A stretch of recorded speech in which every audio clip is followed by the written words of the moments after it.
తప్పుడు సినిమాలు వస్తున్నప్పుడు, తప్పుడుగా పాటలు, బూతు మాటలు ఆ సినిమాలో వినబడుతున్నప్పుడు మీరంతా ఆ సినిమాలను ఎందుకు రిలీజ్ చేయాలని ఎందుకు అడగలేకపోయారు?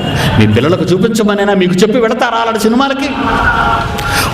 తప్పుడు సినిమా వస్తే పెద్దలకు మాత్రమే రాసేవారు నా చిన్నప్పుడు. ఈరోజు వచ్చే ప్రతి సినిమా తప్పుడు సినిమాయే.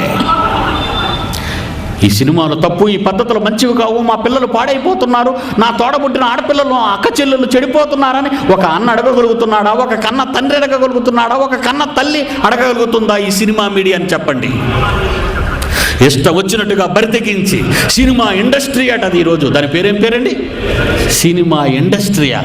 ఒకరోజు ముఖానికి రంగులు పోసుకుని నాటకం ఆడేవాళ్ళని భోగం వాళ్ళు అనేవారు.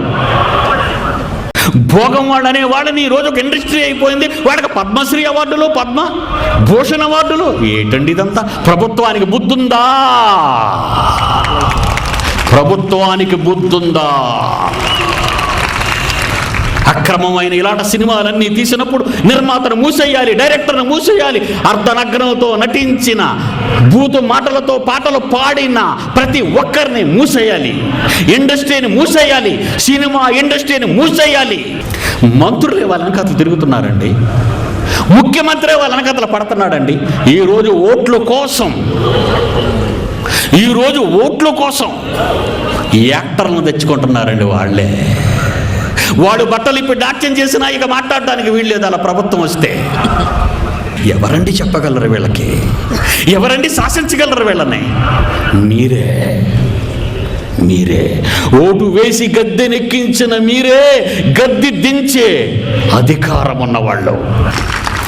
ఓటు వేసి గద్దె వెక్కించిన మీరే ప్రెసిడెంట్ ఆఫ్ ఇండియా అని సలాం కొడుతున్నారు, అతనికి భారత ప్రధాని సలాం కొడుతున్నారు, మంత్రులు అంటున్నారు, ముఖ్యమంత్రులు అంటున్నారు.